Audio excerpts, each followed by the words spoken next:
Hi everyone, it's your favourite Atomic Blonde here with a little bit of Atomic Pop chat. Obviously not been around much, sorry, but I did forewarn you. Hopefully things are settling down a bit. March is much clearer. Hopefully you would have caught my sort of first reaction due to spoiler review that I popped up on Sunday. So I'd love to know your comments and thoughts on that. Have you been to see it yet? What are you thinking? A few days after watching it, I still really like it. I definitely want to go see it again. I think I'm going to go see it this weekend. I just want to tell you, I was literally going to go see it like the next day, but I kind of just wanted to digest it a bit more, give it a bit of space, go a week later, and then watch it, because I think you might go too soon. It almost just reaffirm what you're already thinking. So yeah, I think I'm gonna go this weekend, watch it again, and just see, do I pick up anything else? Is it different beats, etc.? But I definitely really enjoyed the film. I think the pluses way outweigh the minuses. It's not a faithful adaptation, and that's probably one of my biggest kind of gripes, as I say, it's all my thoughts on the Three Body Problem trailer. I'm quite a stickler for adaptations. I do know things have to be taken out. Things do have to be slightly different. You can't always translate book to screen or comic to screen exactly. And sometimes adaptations actually make it better. We have seen films like Jaws, for instance, that is much better than the book. It cuts out a lot of the subplots. And the pacing, it's a much better film than the book, in my humble opinion. So as much as I'm a stickler for things like that, I do get it that sometimes you could take a mediocre book, not that Jaws is a mediocre book, that's probably but in principle you can take a mediocre book and make it a masterpiece on the screen. But I think there's just some things, especially in sci-fi, with authors like Lou and Herbert, who have a very particular writing style, very intelligent, very you've got this really interwoven story that if you start pulling the threads out, so it can really unravel. And I think that's actually, in fairness to Denny, has done such a good job. I mean, that the coherentness of parts 1 and 2 is brilliant, and the core story of Dune is absolutely there, and the feel of Dune and the beats that Herbert wrote is very much there. And I think kudos to Denis for doing that and being brave enough to do it, because like I say, it's a heavy subject matter. It's not an easy read. A lot of people who are into their big thick, quite happy to sit there watch read a 600-page book, can't read Dune. And I get that, and that's not anything to do with intellect. It's just either it's your thing or it's not, and it happens to be mine. So I'm really excited to go see that again, see if it changes my thoughts in any way.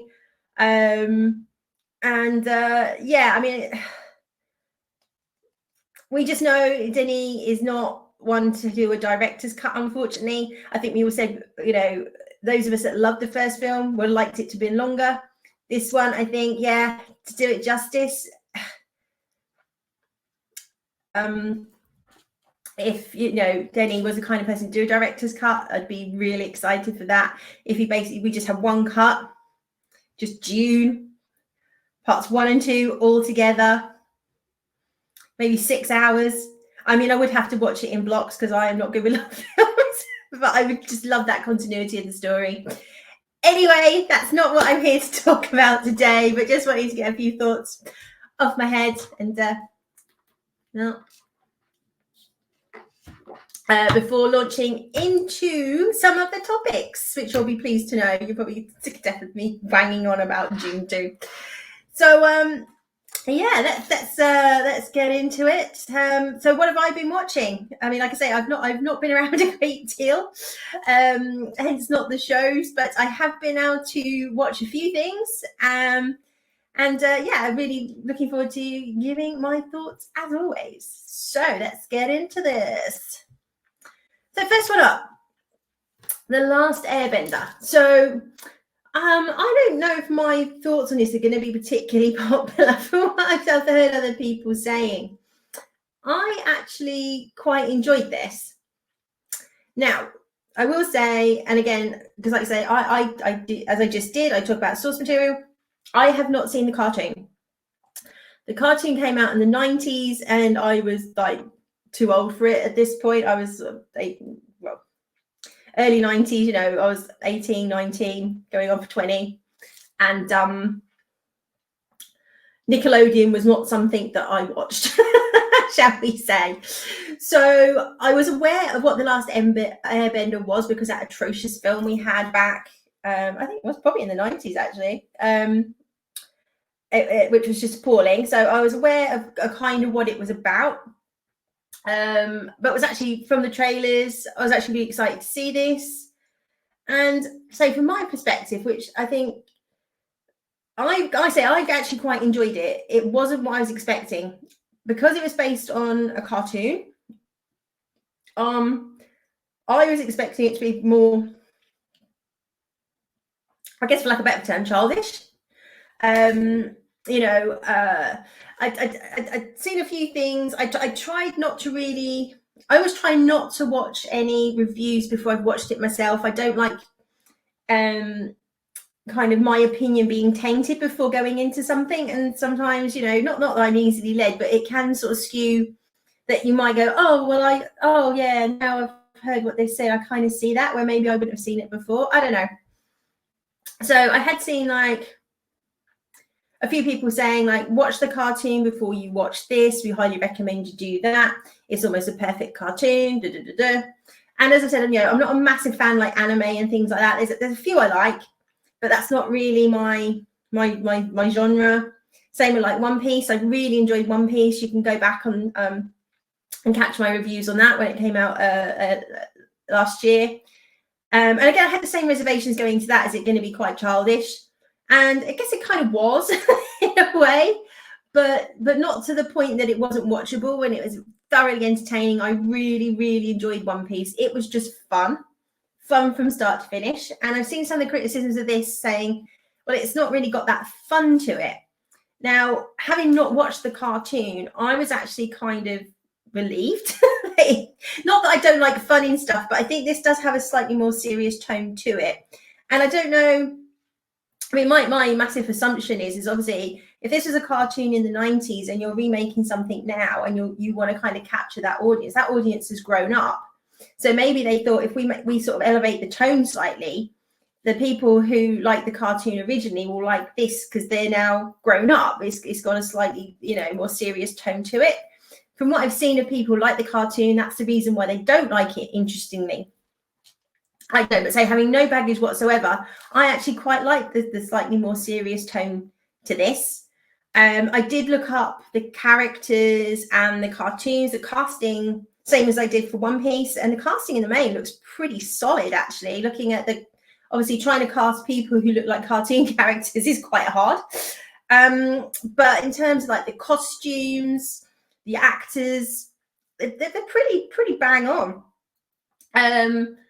I think, it's very much got still that tone of the 90s, when I think, girl power and that kind of thing was starting to come out. They're not girl bosses in this, but you've definitely got that 90s kind of vibe going through it with this, especially the storyline with the waterbender who's not allowed to fight, and then she fights and basically saves them by allowing her to fight and come up with the strategy and stuff. So it's got that very 90s sort of emerging feminism, well, not feminism, but that sort of girl power type thing, but not going so far that you've got the ridiculous girl bosses that we've got now. They're still flawed. And I guess my only criticism of that, and I don't know how quickly, I think it happens I believe there's 3 seasons to the cartoon, and her learning curve is much more gradual. And I think, she did grasp her powers like way too quickly over the course of the episodes. At the beginning, she could just about make a ball of water, and by the end of it, she was winning these massive, great battles. I think in that sense, that was a bit too modern take on things, that, you know, she's a girl and isn't she amazing, and boom, and she's just cracked it all. I think that happened way too fast, and that's probably one of my criticisms of it. But the dynamic and the chemistry, I mean, the acting's like, some of it's good.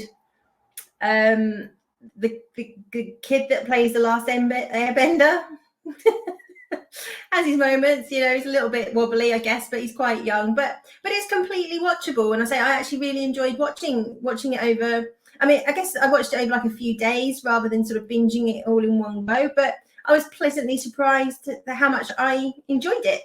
So I think, and then I did go back and try to watch the first episode of the cartoon. Like everybody says, oh, you need to watch the cartoon before you watch this. I didn't enjoy it. It was far. I mean, yes, I mean, like I'm an old person now, so I did find it a bit too, you know, with all the doirings and boirings and cartoon noises and bits and bobs. It was a little bit too much for me, and I haven't watched past the first episode yet. But even just watching that first episode, obviously, they've done much more world building in the first episode, showing you the different, or really what happened to the last airbender before he got frozen. Whereas it basically, the cartoon starts with them finding the last airbender. So that's a fair way into the first episode. But again, very authentic. I mean, you can absolutely recognize the worlds from the cartoon to this. So in that sense, I think they've done a pretty faithful job.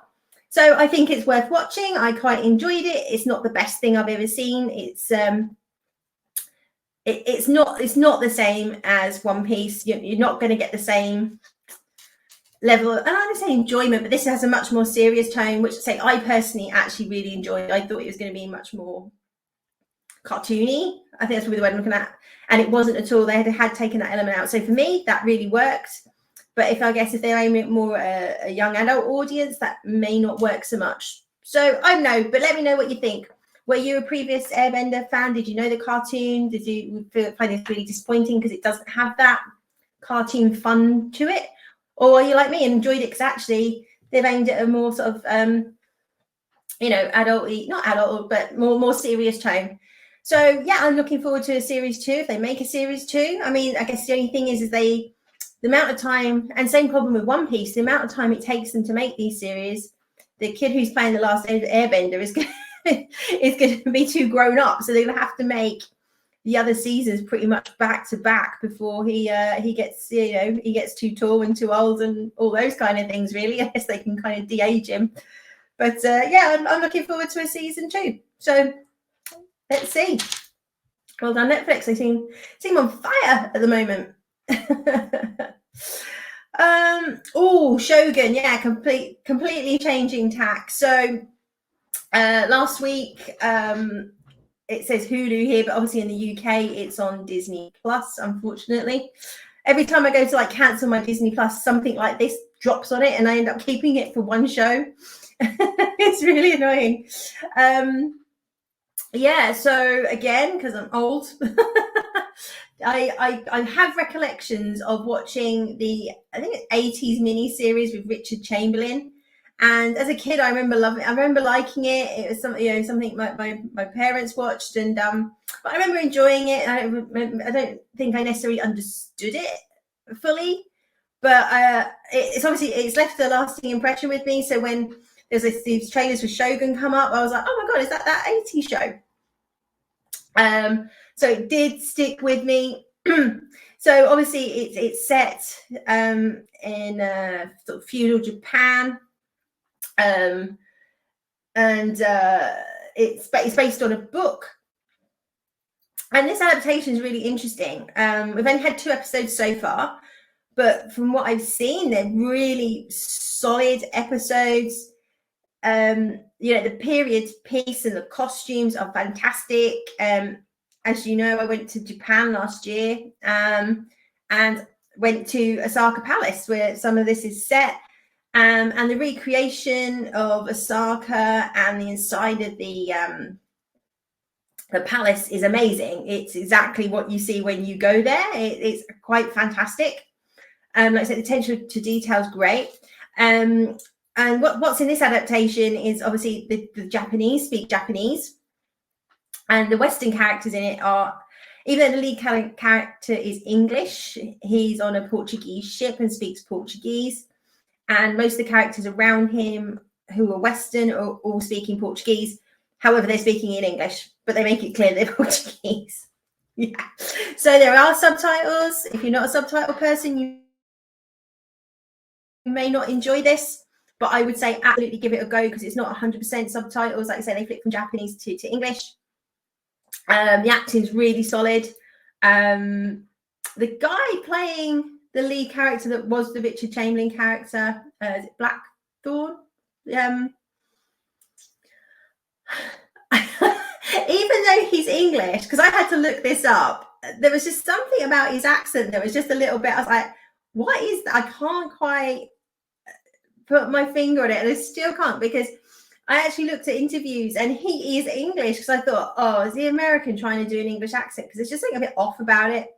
But he is English. So I think it's just him maybe putting on a slightly posher accent than what he actually speaks with.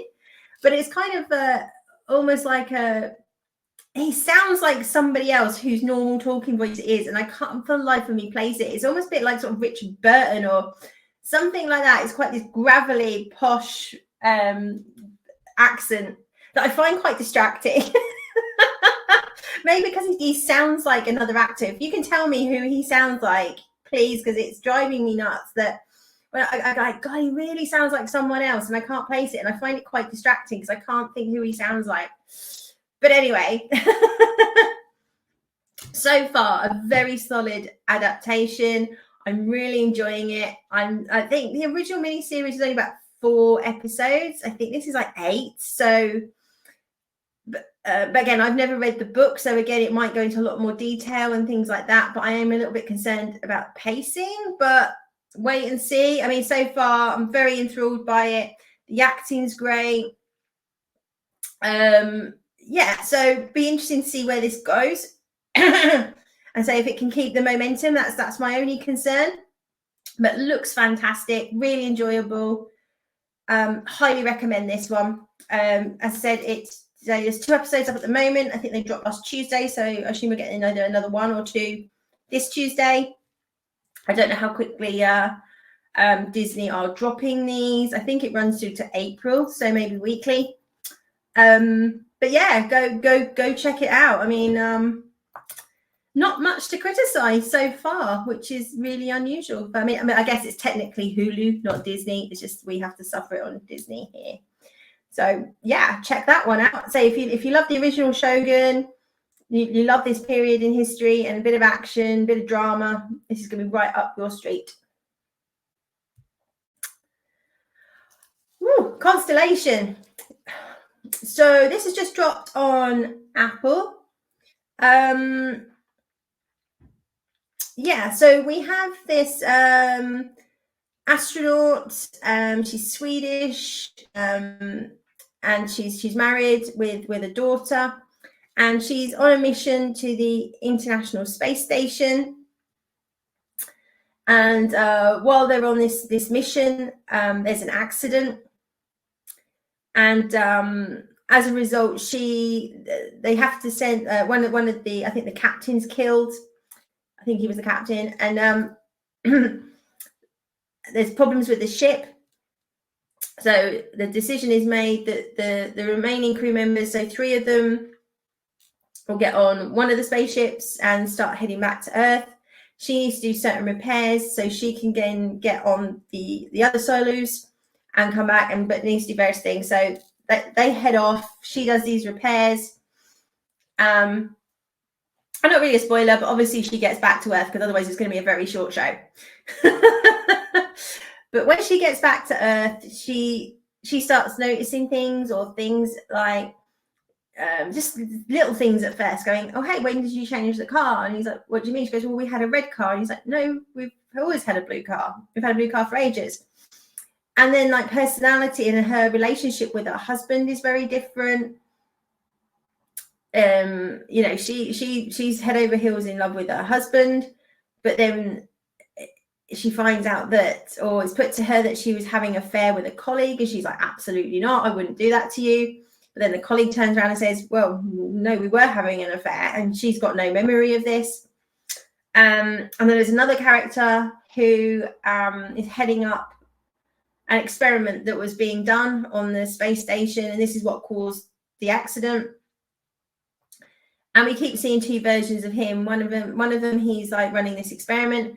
In another version, he's an ex-astronaut who went to the moon and is doing like talks and things. So the premise very quickly is to be like parallel worlds, parallel dimensions, and they're crossing backwards and forwards in these realms, or they've crossed over into another realm as part of this accident that happened in space.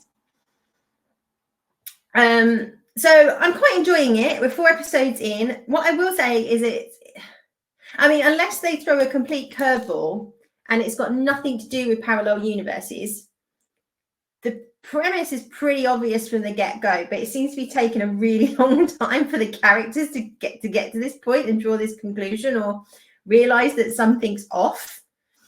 So I think the acting's really good, and the characters and the character building's very good. But this whole thing about just sort of realizing that something's not right is taking them an awful long time.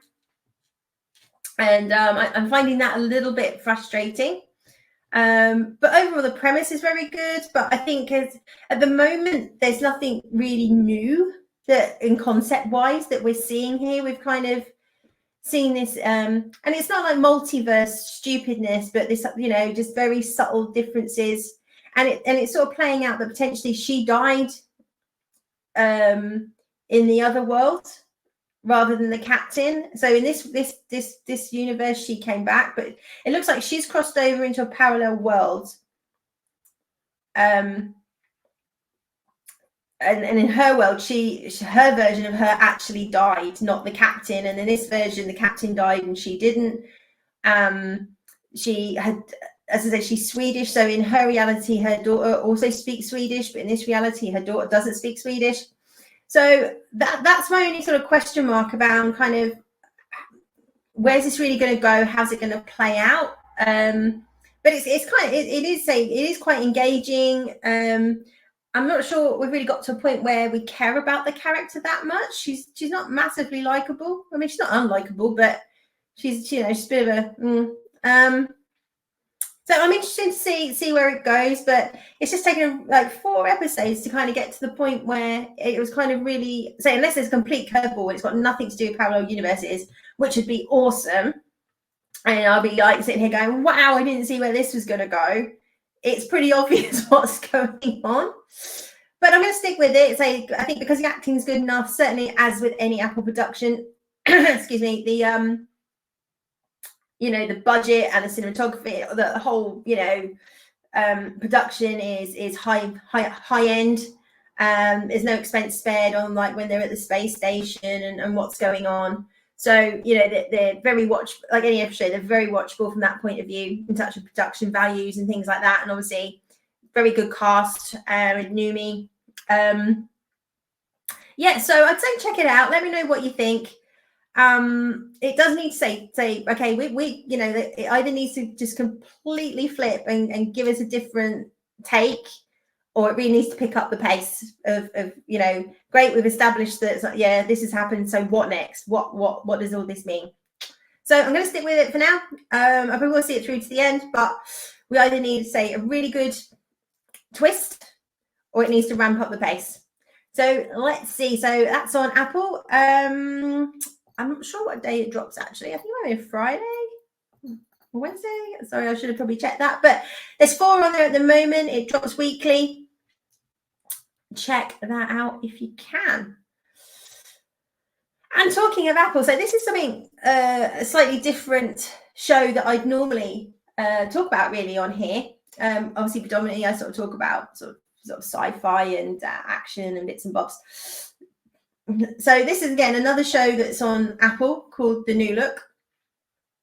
And it's a story of like Christian Dior and Coco Chanel. And it starts right at the tail end of the Second World War. And obviously it's the story of the different paths these designers took And I must admit, I knew, I mean, obviously I've heard of Christian Dior, I've heard of Coco Chanel. I might own a few of their things, but but I didn't know anything about them as people. And again, this has been dropping weekly. We just had the 5th episode. This drops on a Wednesday. I am really enjoying this, I have to say. I do like it. I'm not a period drama type person. I'm not into like Pride and Prejudice and that, and Bridgerton and those kind of things. But I do quite like a historic, like sort of, Second World War, those kind of things. And yeah, it's again very, very well acted. So we basically start with I think it's the 60s, and Christian Dior is doing a talk at the Sorbonne, and he gets asked a question from the audience saying, "Is it true that you designed for Nazis during the Second World War?" When Coco Chanel said that she basically closed down her boutique and wouldn't, and they sort of try and shut down the question, but he's like, no, I'll answer it. And he goes on to explain that yes, he did. But at the time, obviously, he was working for another house. He didn't have his own label. Not that he's using that as an excuse, but he just said, look, it was a very difficult time, and we did what we had to do to survive. And then obviously it then takes you back to this point in time. And we're sort of going through, so how did he end up designing? So he was working for another designer. That designer continued for them to make dresses for the Nazis' wives and girlfriends. But Christian Dior's sister, Catherine, was in the French Resistance, and some of the money that he was making from that, was basically their house came with a safe house. And some of the money was actually going back into taking the Nazis down. But he was very, they'd lost their mother when Catherine was quite young. Their father's but old and doesn't live near them. So he's very much like both parents to Catherine, and he's very overprotective of her. And as much as he kind of understands why she's in the resistance, because he's not a Nazi sympathizer in any way, shape or form. Obviously he's worried for her, he's terrified of her. I mean, they know what happens to members of the resistance, they know about the camps, and he's just terrified something's going to happen to her. And he promised their mother that he would protect her and look after her, and he feels like he can't do that while she's doing these dangerous things. Unfortunately, she does get caught by the Nazis, and she ends up going to Ravensbrück. And obviously, he's absolutely distraught by this, and he's working with resistance to try and get her back. And can they get to her before she gets to the camp, and all of this kind of stuff. So you got this story, this very personal story around Christian Dior. Then at the same time, they're showing you Coco Chanel, who's obviously older than Dior. She's already very established. She's very wealthy, and she starts sleeping with a Nazi spy, I guess. He's kind of quite high up. He's not like an SS officer. He's not in a uniform, but he's basically very much in the Nazi party. And you find out that the sort of financiers of her business were Jewish, and they've left and gone to America. But she's kind of been sort of frozen out of she's saying she's kind of been frozen out of her accounts. They're basically taking her business off her. So by kind of getting into bed with the Nazis, well, she ends up doing this because her nephew gets arrested by the Nazis. She kind of does a deal to get her nephew back, which, I can understand, family. But then as a result, she's indebted to the Nazis, and it kind of spirals very quickly. But, she chose to sleep with this guy and be with this guy. They then get her to go to Churchill, because she's friends with Churchill, to try and meet with him to say they want to do a peace treaty behind Hitler's back. And she ends up she meets Himmler and goes to dinner with him, and it's all a bit, so she ends up basically being a Nazi collaborator. She then flees to Switzerland after the war. Obviously, they're coming for collaborators. And this is kind of where we've got to. So I would say, like, I had no idea. I had no idea that Coco Chanel was a Nazi collaborator. It does make you think twice about those. Yeah, should we be wearing Chanel? I don't know. And the life of Christian Dior. It's say from a period perspective. I obviously it's set in Paris. I don't know whether it's filmed in Paris, but it's absolutely visually stunning. It's beautiful. The acting is superb. The guy that plays Christian Dior is just amazing. And obviously he was gay, so obviously in the Nazi occupied France, incredibly dangerous to be openly gay.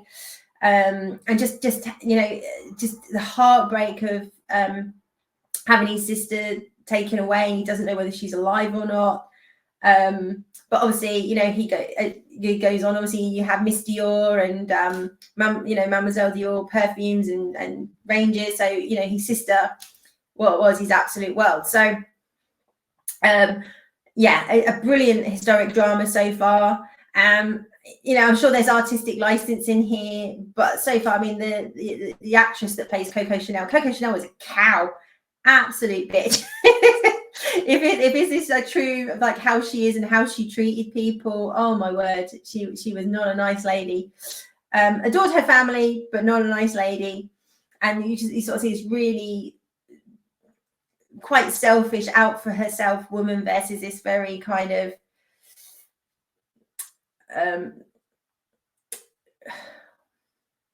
sensitive Christian Dior, these sort of contrasting people, and like anything, I mean, none of us know how, if we were ever faced with that situation, which I hope none of us ever are, but how some people react in more and how some people don't, you know, the fight and the flight and all of that. But it's absolutely brilliant. I'm really, really enjoying this.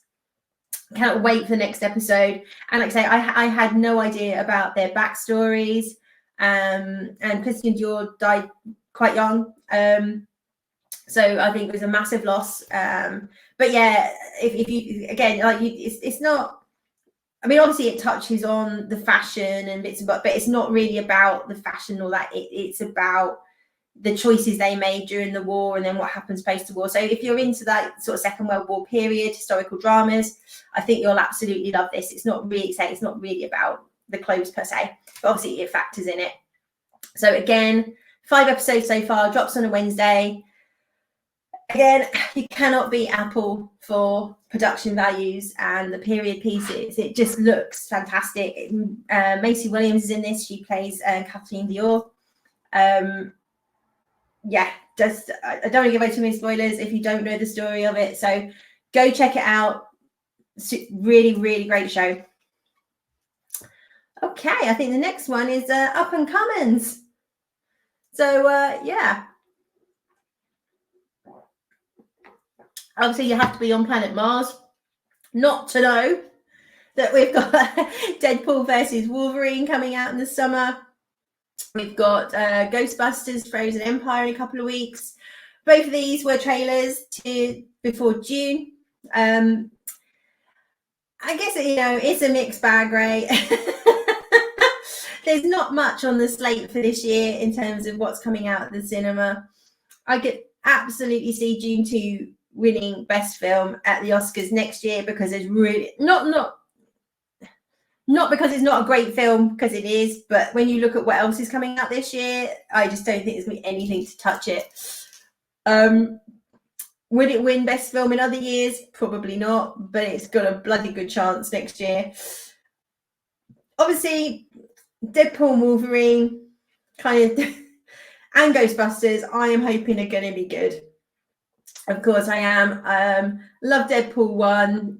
Like most people, Deadpool 2, you know, not as good, but still, you know, funny, entertaining, would absolutely rewatch it. And the chemistry and the friendship and the bants that just Ryan Reynolds and Hugh Jackman have, you know, if that comes through like just 20% on the screen, you know, you're in for a really, really good film. It was quite interesting because obviously Dune is a 12A here. I think it's PG-13 in America, which we don't have. So they changed the trailer slightly. So rather than Deadpool referencing like when the TVA turn up and Wade's there and he's like, he makes the pegging joke. He says it's actually like R rating is nothing new for me, but it is for you, is it, Disney? And he doesn't say the F bomb basically because it's a 12A. But otherwise, the trailer was identical. I think we really need to get another trailer or a teaser trailer out where we actually see Wolverine. You know, I love that end shot though, where he's like, "Help me up," and you just see the knives come out, and he's, "I'm all right." So you know, it's going to go either way. Either we've seen all the best bits in the trailer.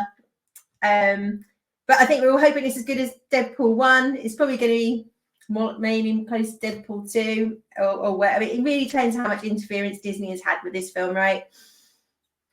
If they've pretty much left Ryan Reynolds alone to get on with it and just make the film with the director, we've got a shot at it being good. If they're constantly interfering or tone this down or do that, but say it is going to be an R rating in America, so it'll probably be a 15 here maybe.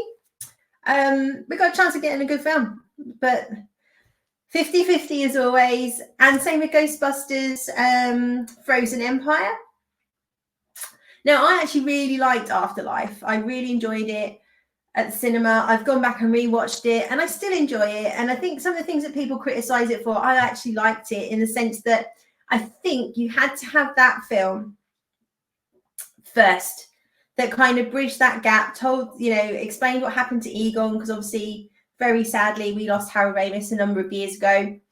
So we couldn't have the Egon character. And I think by doing it the way that they've done it, it kind of bridges that gap, gives us that story, that setup, introduces the new characters. Because I think everyone said, oh, really what we want is it being set in New York and this, that, and the other thing. But I actually really like the way they approached it. They kind of rounded out Egon's story, drew a line under it, kind of brought the Ghostbusters back together, and you got that kind of handing over a torch. I actually really liked it for that, which then I think is the bridge to going to this. I think if they'd just gone from Ghostbusters something like this and they didn't really explain what had happened to Egon, people would be moaning, criticizing, saying, oh, well, you know, you skated over this and you haven't told us that and blah, blah, blah, because we're a fickle bunch, right?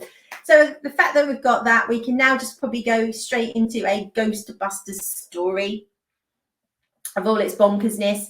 I will say there's a little bit too much key jangling a little bit in the trailer where you've got the ghost from the library and you got Slimer and you've got the Marshmallow Men again. I think park the Marshmallow Men. We had them last time. We had Mr. Stay Puft. We don't need Mr. Stay Puft anymore. I think from what I've read or heard, that some of this story is based upon Michael J. Straczynski's the Real Ghostbusters cartoon, which I loved as a kid. I used to watch that religiously on a children's BBC. Really enjoyed that. Obviously, it was a kind of thing in its own right, and obviously the characters had similarities, but I didn't like the actors. They were their own thing, but the voices were all quite similar. And obviously you had Slimer in it, and Slimer was almost like the pet of the firehouse. So that could be why he's actually in this. And if they kind of do Slimer as they did in the Real Ghostbusters, that kind of makes sense rather than just Slimer turns up for the sake of member berries, right? So I'm kind of cool with that if that's how it plays out. But yeah, I'm hoping. I mean, the trailer does look good. It looks fun. I think as long as the story stacks up and there's not, they've got Walter Peck back. This man has no dick. Peck. Again, if done well, could be really good. If it's just a bit of a, hey, do you remember this guy? Not so much. So, but I'm hoping, I've got everything crossed. I'm hoping it's just a real fun romp with that little bit of that 80s horror that we had. That things were okay to be scary for kids in the 80s, So I'm hoping they can get a bit more of that into it. So it's not just a cartoony romp, but they got that little bit of a edge that was in the original one. I think we could have a really good film here. So we'll have to wait and see. The gang's back together. We know, obviously, the remaining Ghostbusters are in it. Janine's in it. It'd be amazing if Rick Moranis came out of retirement for a 3-second cameo. I doubt it, but it would be amazing. But, kudos to that dude. He's been through a lot. And then the last one, which is out 7th on Thursday, tomorrow, is The Gentleman. So on Netflix. So a couple of years back now, Guy Ritchie made The Gentleman. Matthew McConaughey and Colin Farrell. Great film.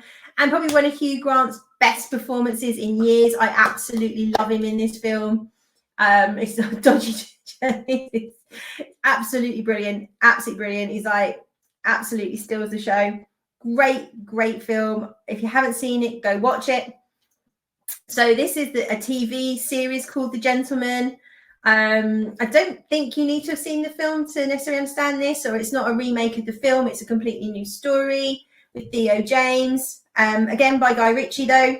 So again, if it's anything, if it's like the film, this should be a great series. It'll be really interesting again, because obviously Guy Ritchie's films don't shy away from the language and the violence.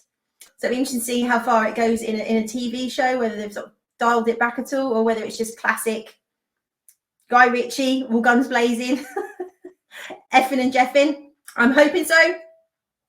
Haven't seen much trailers on it. I've managed to catch one. That's just purely because I just haven't had the time to look at it. But I've been quite intrigued about where this will go, how it will play out, and how it stands up to the movie, because the movie is brilliant. I would say love it. Highly recommend it. Yeah, so, but not long to find out on that one. We're going to get that date tomorrow. So, are you excited for any of these things? Is there anything coming up that I haven't mentioned that you think I should be checking out? As always, leave me a comment, let me know. And I forgot to put it on, so I might as well write at the very, very, very, very end, mightn't I? Please like, share, and subscribe. Dude, I'm out of practice, a few weeks off and it all goes out the window. What can I say? Anywho, so that's kind of, yeah. What? Wrong button. Shocker. So anyway, that's what I've been watching. That's what I've been enjoying. Let me know what you think. Have you enjoyed them? Do you not like them? Always love to hear your views and opinions on what I'm saying and the programs I'm watching. As always, if there's something you recommend, let me know and I'll go check it out and potentially do a review too. So anyway, have a great rest of the week. Hopefully we'll be back next weekend. Yeah, should be. I think I've just got lunch on the Saturday, I'm around on Sunday. So yeah, hopefully there'll be something for me to review. Yeah. I don't know. My brain's whirling. I'm like, oh my god. Well, we'll definitely have The Gentleman to review because that's coming out next week. I'll let you know what's going on with those other shows. Certainly Constellation. Is that going to kick it up a gear? I don't know. And so, yeah, looking forward to going to see Ghostbusters in a couple of weeks. So look out for that review too. So as always, take care of yourselves. Have a great week. And I will see you all soon.